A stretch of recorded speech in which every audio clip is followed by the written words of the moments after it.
गुरुवर के हर वचन पर जीवन को ढालना है।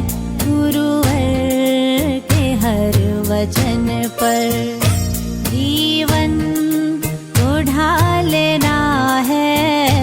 इन हीरे मोतियों को झोली में डालना है।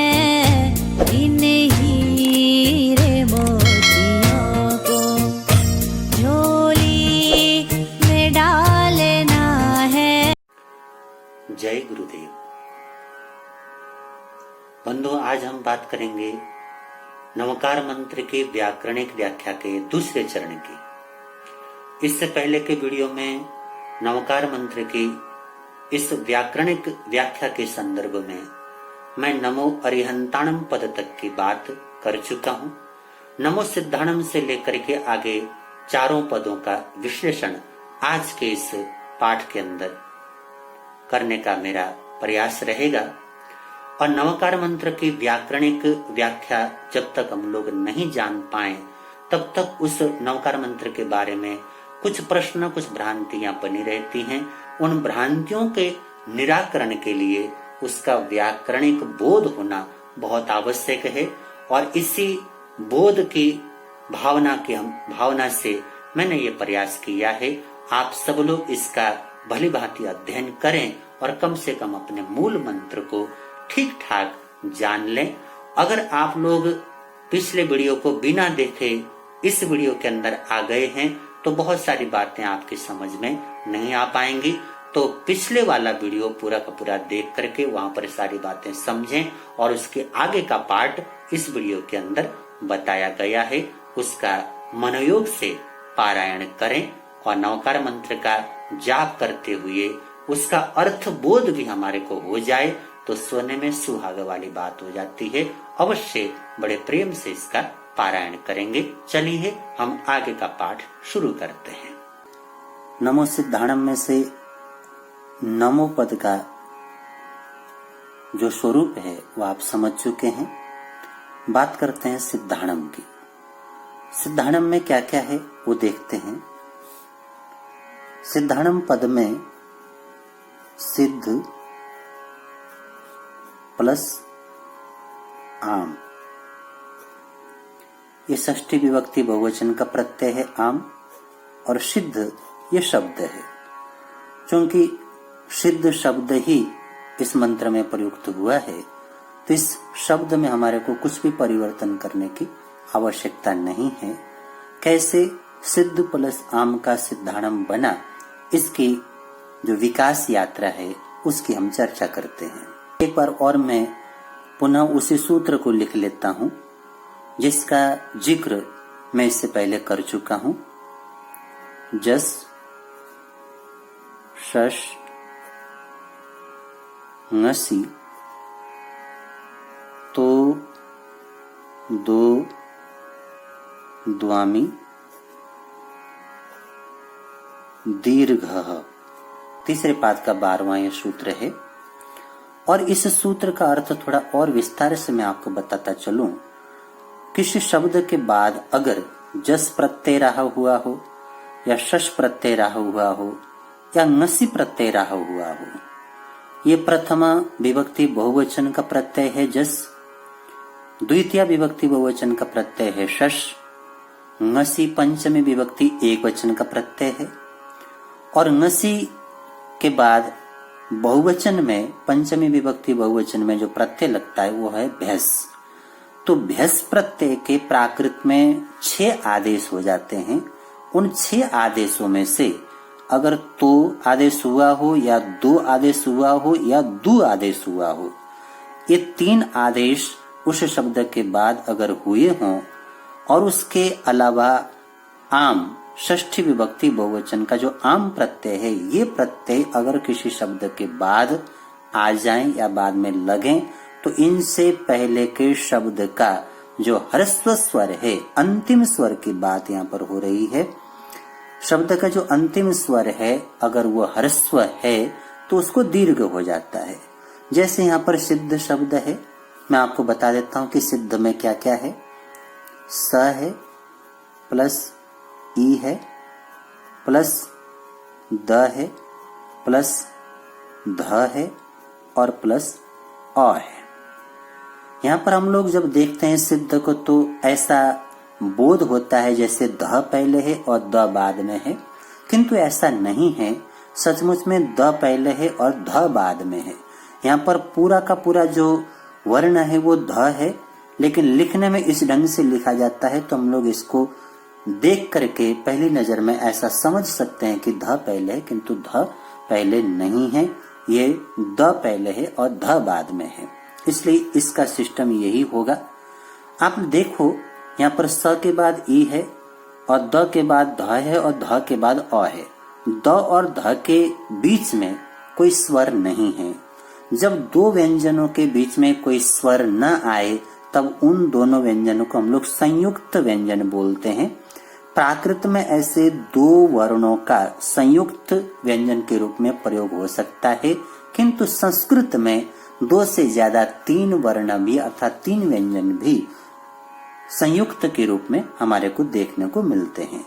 तो यहाँ पर जो अंतिम स्वर है वो है अ, और अ चूंकि ह्रस्व स्वर है तो अह्रस्व होने के कारण इस सूत्र से इस अ को दीर्घ हो जाता है अर्थात आ हो जाता है। अ का दीर्घ आ हुआ। तो यहाँ पर इस सूत्र को लगाने के बाद शब्द बन गया सिद्धा प्लस आम है। इसके बाद फिर वही सूत्र लगाएंगे जो हम इससे पहले चर्चा कर चुके हैं। टा आमोर णः, तीसरे पाद का छठा सूत्र। इस सूत्र से जो आम है इसको ण आदेश हो गया तो हमारे पास शब्द बन गया सिद्धाण। अब जो अणम की प्रक्रिया है वो पूर्ववत आप सब जान चुके हैं। कत्वा स्यादेरण स्वोर्वा, प्रथम पाद का 27वां सूत्र। इस सूत्र से हण के ऊपर अनुस्वार का आगमन हो गया तो शब्द बन गया सिद्धाणम। तो इस रूप में नमो सिद्धाणम की सिद्धि यहाँ पर संपन्न हो जाती है।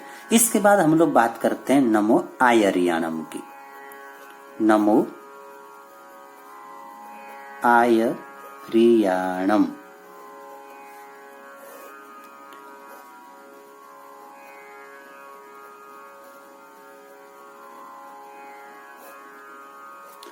आयरियाणम के साथ मैंने ये आयरियाणम इसलिए लिखा, प्राय करके जैन समाज में जो मुख्य दो विभाग हैं दिगंबर और श्वेतांबर, तो श्वेतांबर परंपरा में आयरियाणम का प्रयोग अधिक होता है और दिगंबर परंपरा में आयरियाणम का प्रयोग अधिकतर किया जाता है। इन दोनों को भी देख करके भ्रांति होती है कि ये वाला सही है अथवा ये वाला सही है। चलिए हम इस पद के बारे में समग्र विश्लेषण करते हैं और विश्लेषण करते करते आपको स्वयं बोध हो जाएगा कि ये वाला सही है अथवा ये वाला सही है। हम बात करते हैं यहाँ पर क्या है।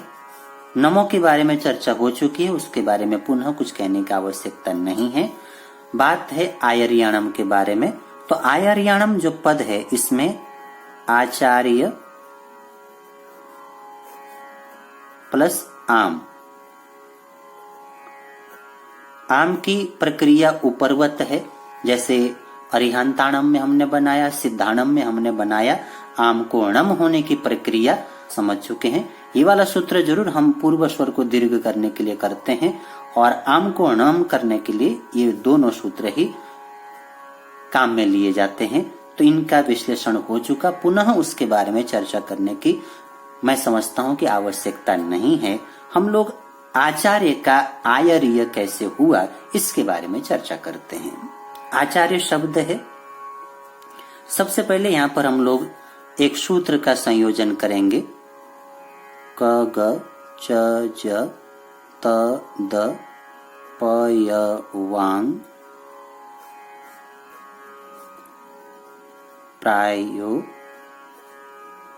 लुक। ये प्रथम पाद का 177वां सूत्र है और इस सूत्र के अनुसार अगर असंयुक्त अवस्था में, जैसे कि मैंने ऊपर ये संयुक्त वर्ण की बात कहा, असंयुक्त जहां पर एक स्वर में एक व्यंजन रहा हुआ हो वो असंयुक्त कहलाता है या उसको सरल व्यंजन भी कहा जाता है। असंयुक्त अवस्था में क आ जाए, ग आ जाए, च आ जाए, ज आ जाए, त, द, प, य और व, इनमें से कोई भी वर्ण असंयुक्त अवस्था में शब्द में प्राप्त हो तो प्राय करके इनका लोप हो जाता है। प्राय करके लोप होने का मतलब हमेशा लोप होता हो जरूरी नहीं है। प्रयोग के अनुसार कई बार इसका लोप हो जाता है तो कई बार नहीं भी होता। तो इन में से हमारे को च उपलब्ध है।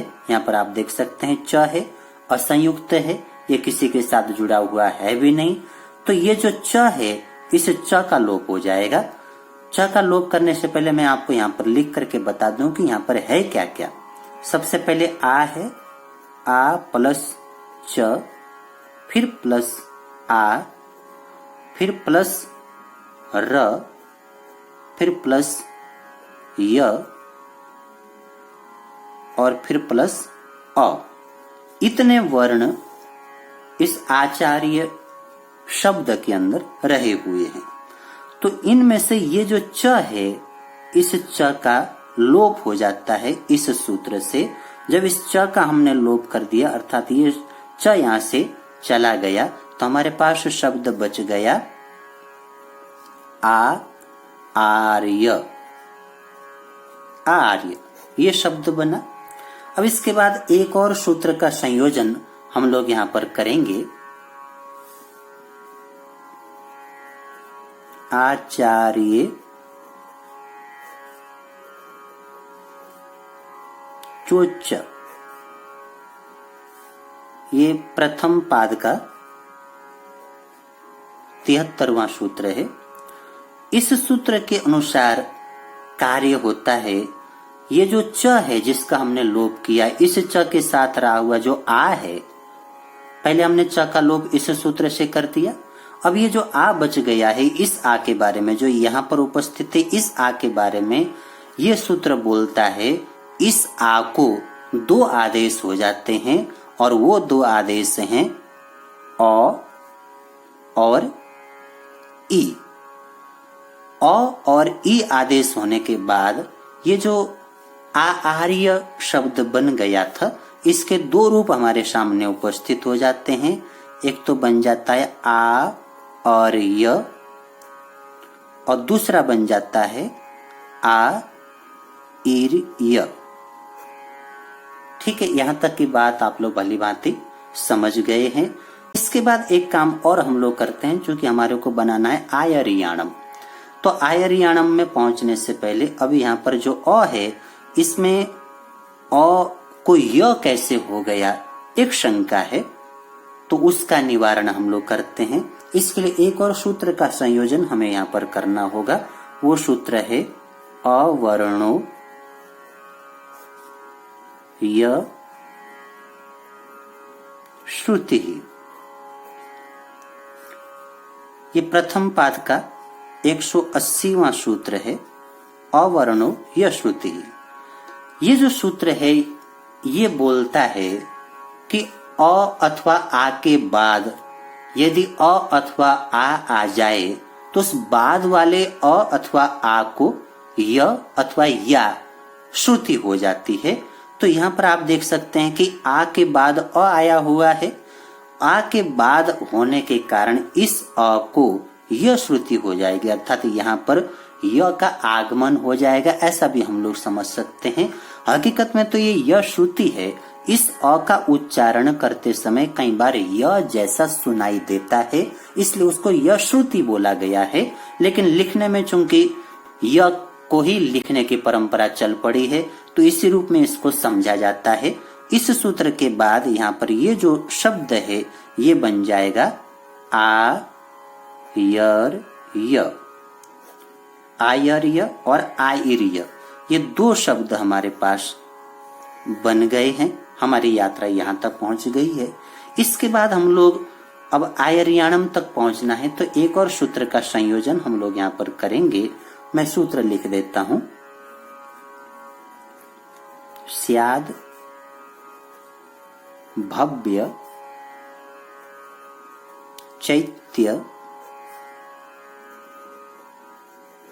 चौर्य समेषु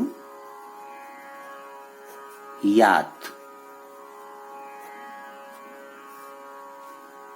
ये दूसरे पाद का 107वां सूत्र है और इस सूत्र का अर्थ है स्याद शब्द में, भव्य शब्द में, चैत्य शब्द में, चौर्य शब्द में और चौर्य के समान शब्दों में य से पहले ई का आगमन हो जाता है। देखिए यहाँ पर स्याद में य है, य से पहले ई का आगमन होने के कारण ही स्यादवाद का सियावाओ बन जाता है। यहाँ पर य है और य से पहले ई का आगमन होने के कारण ही भव्य का भवियो बन जाता है। चैत्य शब्द में य से पहले ई का आगमन होने के कारण ही चैत्य का चेतीय अथवा चेईय बन जाता है। और इसी प्रकार चौर्य शब्द में य से पूर्व ई का आगमन होने के कारण चौर्य का चोरीय बन जाता है। और चौर्य के समान इस प्रकार का जहां पर र और य का संयुक्त वर्ण के रूप में उल्लेख हुआ हो या जिस शब्द में र और य इस रूप में संयुक्त वर्ण के रूप में आए हुए हों, वहां पर ऐसी स्थिति में जहां पर भी र और य हों, वहां पर य से पूर्व ई का आगमन हो जाता है। अभी हमारे पास जो ये जो आ और आयर्य और आयर्य है, इसमें क्या क्या है मैं आपको लिख करके बता देता हूं। आ प्लस य के अंदर अ को हम लोग अंतर्भूत मान लेते हैं और र है प्लस य है प्लस अ है। तो यहाँ पर य से पहले ये जो र है, र के बाद में और य से पहले यहाँ पर हो जाता है ई का आगमन और इस ई का आगमन होने के कारण ये शब्द बन जाता है आ य री य। और इसी प्रकार जब आयरिय में बना लेंगे तो यहाँ पर बन जाएगा आ ई री य। तो ये आयरिय और आयरिय ऐसे दो रूप इस शब्द के यहाँ पर बन गए हैं। आप लोग इसको देख सकते हैं, आयरिय और आयरिय। अब यहाँ तक हम लोग पहुंच गए। इसके बाद आगे का काम बिल्कुल आपकी जानकारी में ही है। आयरिय और आयरिय बनाने के बाद हम लोग ऊपर की तरफ जो आम का काम हमने किया था सिद्धाणम में, अरिहंताणम में, उसी प्रकार यहाँ पर भी हम लोग आयरिय प्लस आम कर लेंगे, आयरिय प्लस आम कर लेंगे। और ऊपर वाले इस सूत्र के कारण जस ngसितो द्वामी दीर्घ, इस सूत्र के कारण आम से पहले जो आया हुआ अंतिम वर्ण है, ये अंतिम वर्ण इस अ को आ हो जाता है।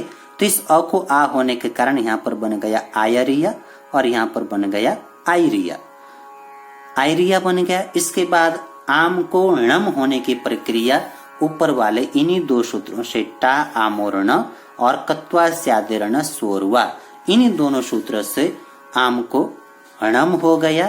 तो यहाँ पर बन गया आय रिया णम और आई रिया णम। तो इस प्रकार आप देखेंगे कि चाहे श्वेतांबर परंपरा में चलने वाला आयरियाणम हो अथवा दिगंबर परंपरा में चलने वाला आयरियाणम हो, दोनों पदों का अर्थ भेद नहीं है, दोनों ही पदों का अर्थ वही है। और हम लोग चाहे इसका उच्चारण करें अथवा इसका उच्चारण करें, अर्थ में कोई अंतर नहीं है, क्योंकि ये दोनों के दोनों रूप एक ही आचार्य चोच इस सूत्र के द्वारा हमारे को उपलब्ध हो जाते हैं। यहाँ तक हम लोग नमो आयरियाणम की बात संपन्न कर लेते हैं। अब हम लोग चलते हैं नमो उवज्झायाणम की तरफ। नमो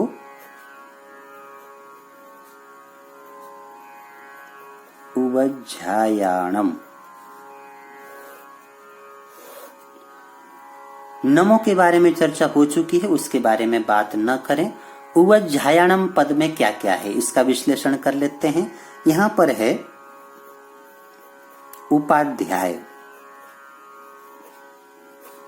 उपाध्याय प्लस आम। चूंकि ये सारे के सारे पद चतुर्थी बहुवचन के अर्थ में प्रयुक्त हुए हैं और चतुर्थी बहुवचन के स्थान पर षष्ठी बहुवचन का जो प्रत्यय है उसका प्रयोग प्राकृत में होता है, इसलिए यहाँ पर आम लगाया जा रहा है। तो बार बार इस आम के बारे में विश्लेषण करने की आवश्यकता मुझे लगता है कि जरूरत नहीं पड़ेगी। इसके बारे में आप समझ ही गए हैं। हम लोग बात करते हैं कि उपाध्याय का उवज्झाय कैसे बना। चलिए हम लोग शुरू करते हैं। सबसे पहले यहाँ पर एक सूत्र का संयोजन करेंगे हम लोग। उस सूत्र को लगाने से पहले इसके जो वर्ण हैं उन वर्णों का विश्लेषण मैं कर लेता हूं। यहाँ पर उ है, उ के बाद प है, प के बाद आ है, आ के बाद ध है, ध के बाद य है और य के बाद आ है, आ के बाद आ प्लस य प्लस अ। उ प आ ध य आ य अ। इतने वर्णों का मेल होने के बाद बनता है उपाध्याय। तो इनका अलग अलग विश्लेषण करने के बाद अब इनमें क्या क्या परिवर्तन हुआ है हम लोग उसको समझते हैं। यहाँ पर हम लोग एक सूत्र का संयोजन करेंगे। सूत्र है पो वह। ये प्रथम पाद का 231वां सूत्र है और इस सूत्र के अनुसार जो प है, प यदि संयुक्त अवस्था में न हो, असंयुक्त अवस्था में हो और शब्द की आदि में भी न हो, अनादि में हो, तो ऐसे प को प्राय करके व हो जाता है। तो यहाँ पर हम देख रहे हैं जो प आया हुआ है आदि में भी नहीं है और संयुक्त भी नहीं है, तो दोनों कंडीशन यहाँ पर संपन्न हो रही हैं। तो ये जो प है ये बन गया व। तो उपाध्याय का उवाध्याय बन गया, उवाध्याय। ये काम हम लोग कर चुके। एक और सूत्र का संयोजन हम लोग यहां पर करेंगे।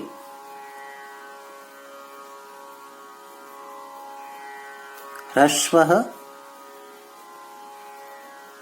संयोगे। ये प्रथम पाद का 84वां सूत्र है। इसका अर्थ है कि अगर संयुक्त वर्ण से पहले कोई दीर्घ स्वर रहा हुआ हो तो ऐसा दीर्घ स्वर ह्रस्व हो जाता है। जैसे आप देखेंगे यहाँ पर ध और य ये दोनों संयुक्त हैं और इन दोनों संयुक्त वर्ण से पहले आ दीर्घ स्वर है, तो ये जो आ है इसको ह्रस्व हो जाएगा, अर्थात यहाँ पर अ हो जाएगा। आ का ह्रस्व अ और अ का दीर्घ आ। तो ये संयुक्त वर्ण से पहले दीर्घ स्वर प्राकृत में नहीं रहता। जब भी संयुक्त वर्ण का आगमन होगा तो संयुक्त वर्ण से पहले वाला स्वर हमेशा ह्रस्व हो जाएगा। तो उसी नियम के तहत यहाँ पर जो आ है उसको हो जाएगा अ। तो यहाँ पर बन जाएगा इस सूत्र को लगाने के बाद उवध्याय। यहां तक की बात हो गई। आगे बढ़ते हैं हम लोग, एक और सूत्र का संयोजन करेंगे यहां पर।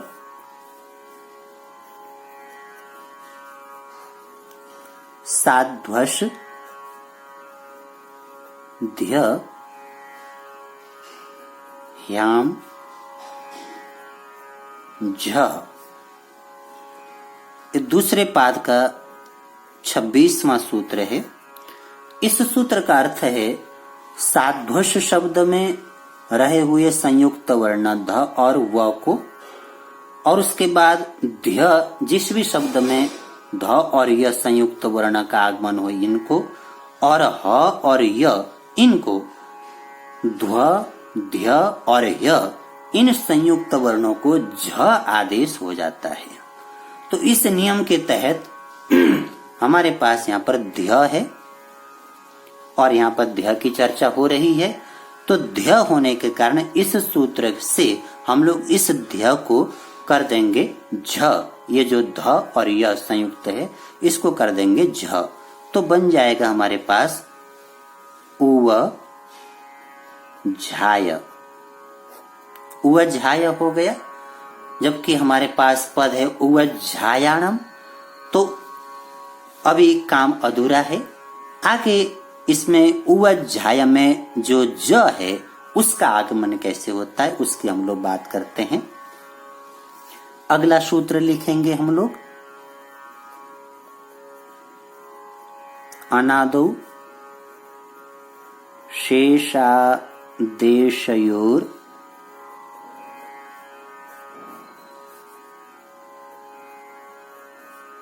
द्वित्वम। दूसरे पाद का 89वां सूत्र है।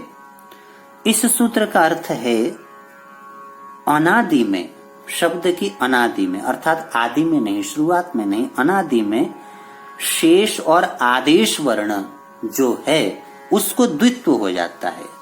तो यहाँ पर शेष और आदेश का अर्थ है जैसे दो संयुक्त वर्ण है, एक का लोप हो गया और दूसरा बच गया, उसको हम लोग शेष वर्ण कहेंगे। और यहाँ पर दो जो उपाध्याय में ध और य ये दोनों संयुक्त वर्ण थे और इन दोनों को सीधा झ आदेश कर दिया गया, तो इस झ को यहाँ पर आदेश कहा जाएगा। तो इस सूत्र के अनुसार चाहे वो शेष वर्ण रहा हुआ हो या फिर आदेश वर्ण हो, उनको द्वित्व हो जाता अर्थात झ डबल हो जाता है। तो इस सूत्र को लगाने के बाद यहाँ पर बन जाएगा उव झाय। झ डबल हो गया। अब चूंकि इस प्रकार से उच्चारण करना भी कठिन हो जाएगा और इस प्रकार से पद लिखा भी नहीं जाता है, तो ये जो झ है इसको ज में परिवर्तन करने की आवश्यकता है हमारे को। तो इसको ज में कैसे परिवर्तन किया जाता है उसकी हम लोग आगे बात करते हैं। अगला सूत्र है द्वितीय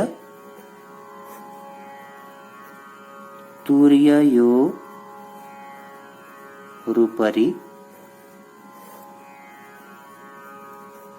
पूर्वः। दूसरे पाद का 90वां सूत्र है। इस सूत्र का अर्थ है कि जब भी इस सूत्र के द्वारा ऊपर वाले इस सूत्र के द्वारा जब भी किसी शेष या आदेश वर्ण को आदेश किया जाए और आदेश करने के कारण वो डबल हो जाए, तो ऐसी स्थिति में अगर वो डबल होने वाले वर्ण वर्ग के द्वितीय वर्ण हो या चतुर्थ वर्ण हो, जैसे क वर्ग की हम बात करें तो क वर्ग का द्वितीय वर्ण ख हो गया और चतुर्थ वर्ण घ हो गया। च वर्ग की बात करें तो द्वितीय वर्ण छ हो गया और चतुर्थ वर्ण झ हो गया। इसी प्रकार ट वर्ग में द्वितीय वर्ण ठ है और चतुर्थ वर्ण ढ है। इसी प्रकार आगे भी हम लोग समझ सकते हैं। तो द्वितीय वर्ण और चतुर्थ वर्ण अगर द्वित्व की अवस्था में आ गए हों या उनको द्वित्व हुआ हो, तो ऐसी स्थिति में जो द्वितीय है उसको प्रथम हो जाता है और जो तुर्य माने चतुर्थ है उसको तृतीय हो जाता है। द्वितीय को प्रथम होने का मतलब है जैसे अगर ख हुआ है, मान लीजिए कहीं पर ख और ख ये दोनों संयुक्त रूप में आए हुए हों, तो ये जो पहले वाला ख है इस ख को ख से पहले वाला क है तो इस ख को क हो जाएगा। और अगर यहाँ पर घ आ जाए तो ये जो पहले वाला घ है इसको इससे पहले वाला अर्थात तीसरा वर्ण ग हो जाएगा। तो जस्ट इनसे पहले इनको महाप्राण ध्वनि कह करके पुकारा जाता है। तो दो महाप्राण ध्वनियों का उच्चारण एक साथ नहीं हो पाता, इसलिए ये व्यवस्था बनाई गई। तो इस सूत्र के अनुसार द्वित्व अवस्था में आने वाले चाहे द्वितीय वर्ण हो या चतुर्थ वर्ण हो, उन दोनों महाप्राण ध्वनियों के स्थान पर जो पहले वाली ध्वनि है उसको उससे जस्ट पहले वाला, अगर द्वितीय वर्ण है तो प्रथम वर्ण हो जाएगा, अगर चतुर्थ वर्ण है तो उसको तृतीय वर्ण हो जाएगा। तो इस नियम के तहत यहाँ पर जो उवज्झाय हमारे को मिला हुआ है, तो यहाँ पर ये जो झ है इसको हो जाएगा झ से जस्ट पहले वाला ज। तो यहाँ पर हम लोग लिख लेंगे उवज्झाय। तो उवज्झाया झाय तक की बात हो गई। और इसके बाद जो आम है, आम को हणम कैसे होता है वो आप समझ चुके हैं। आम के सद्भाव के कारण ही जश नशितोद्वामी दीर्घ, उस सूत्र से इस अ को आ हो गया, ये जो अंतिम अ है इसको आ हो गया, तो यहाँ पर हो गया आ, तो उवज्झाया हो गया। और आम को हणम होने की प्रक्रिया वो आप सभी समझ चुके हैं। टा आमोरण और कत्वास्यादिर्ण स्वरवा, इन दोनों नियमों के द्वारा इस आम को हम लोग णम कर देते हैं, तो बन जाएगा यहाँ पर उवज्झायाणम, उवज्झायाणम। तो ये चतुर्थ पद की बात संपन्न हो गई। अंतिम पद है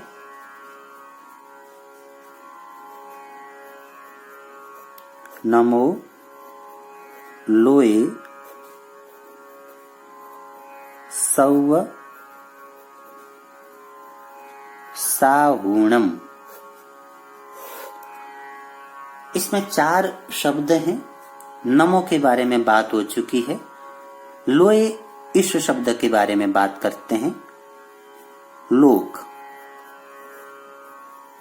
लोक शब्द में सप्तमी विभक्ति एक वचन का प्रत्यय नी लगा हुआ है, जिससे बन जाता है लोए। तो लोक प्लस नी यहाँ पर हमने लगा लिया। तो सबसे पहले हम लोग यहाँ पर एक सूत्र लगाएंगे, क्योंकि क का लोप यहाँ पर हुआ है, तो वही पहले वाला सूत्र जिसके बारे में हम चर्चा कर चुके हैं। क ग च ज त द प य वांग प्रायो लुक, एक का 177वां सूत्र। इस सूत्र से क ग च ज आदि वर्णों का असंयुक्त अवस्था में लोप हो जाता है। तो यहाँ पर क असंयुक्त है और शब्द की आदि में भी नहीं है, तो इससे इसका लोप हो गया। तो लोप होने के बाद बच गया यहाँ पर लो अ प्लस नी। अब ये जो नी है इसके लिए एक और सूत्र का हम लोग यहाँ पर संयोजन करेंगे। डे मी ङे, ये तीसरे पाद का 11वां सूत्र है। और इस सूत्र के अनुसार ये जो मी है इसको 2 आदेश हो जाते हैं, एक तो डे और दूसरा मी। तो यहाँ पर डे आदेश हुआ है, तो इस सूत्र को लगाने के बाद बन गया लो अ प्लस डे, नी को डे हो गया। इसके बाद एक और सूत्र यहाँ पर हम लोग लगाएंगे, डित्यंत्य स्वरादेहे।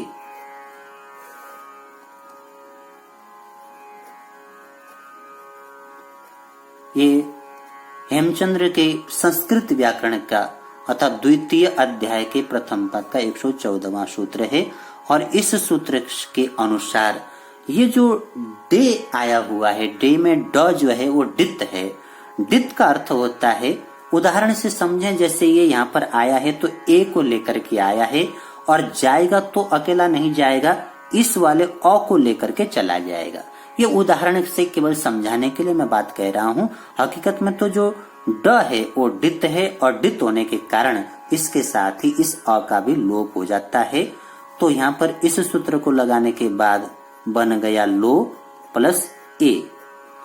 क्योंकि यहाँ से ड चला गया तो ए बच गया, और इन दोनों को अगर हम लोग मिला देंगे तो शब्द बन जाएगा लोए। तो ऐसे लोए शब्द का निर्माण हुआ है। अब हम लोग शव्व के बारे में बात करते हैं। सर्व, सर्व का शव्व बना है। यहां पर पहले नंबर पे एक सूत्र लिखेंगे हम लोग, सर्वत्र लवराम अबंद्रे।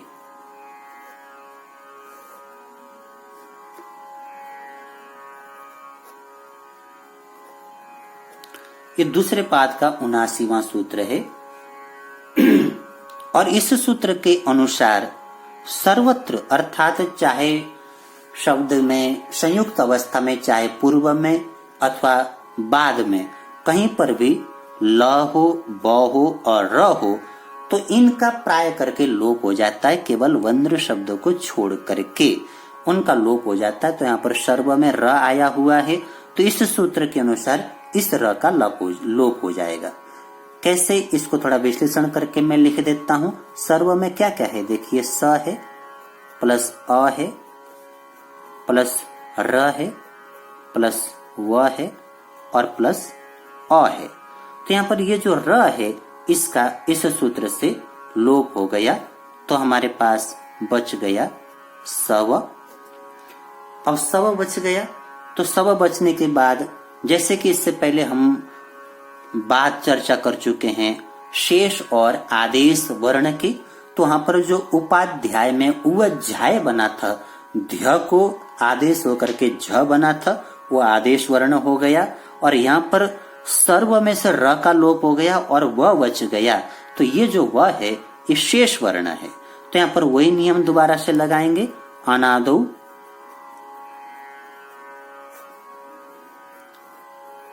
शेषादेशयोर द्वित्वम्।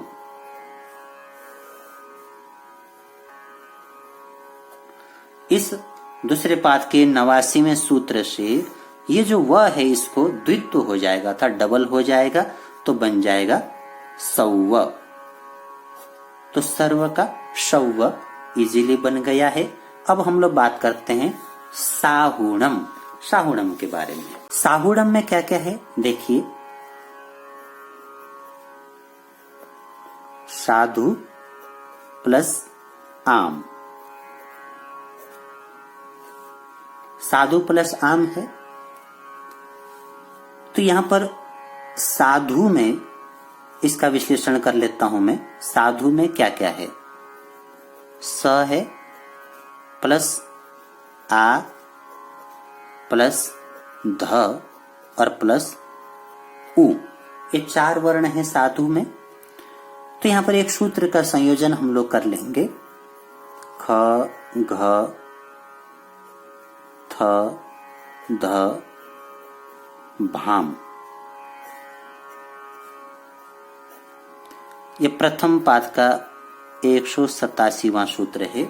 इस सूत्र का अर्थ है शब्द में असंयुक्त अवस्था में ख आ जाए, अनादि और असंयुक्त अवस्था में ख आ जाए, घ आ जाए, थ ध अथवा भ आए तो इन वर्णों को, ख को, घ को, थ को, ध को और भ, इन 5 वर्णों को प्राय करके ह हो जाता है। इन 5 वर्णों का परिवर्तन ह के रूप में हो जाता है।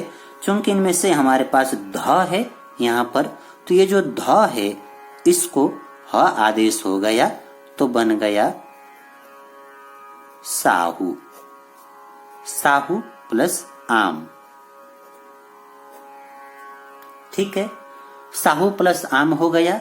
अब आम होने के कारण ही पहले जिसकी हम चर्चा कर चुके हैं, जस्सस ngसितो दोद्वामी दीर्घ, उस सूत्र को लगा करके ये जो उ है ये हर्स्व है, इसको हम लोग कर देंगे दीर्घ।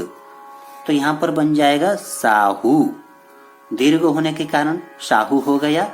और आम का णम कैसे होता है उसकी प्रक्रिया आप लोग भली भांति समझ चुके हैं। टा आमोर ण और कत्वा स्यादिर्ण स्वरुआ, उन दोनों सूत्रों को लगा करके इसको हम लोग जब णम बना देंगे तो शब्द बन जाएगा साहुणम। तो इस प्रकार से नमो लोए सव साहूड़म इस पद की भी यहाँ पर निष्पत्ति हो जाती है। इन पांचों के पांचों पदों का व्याकरणिक विश्लेषण मैंने यहाँ पर संपन्न कर लिया है और आप लोगों ने बड़े प्रेम से इसको देखा।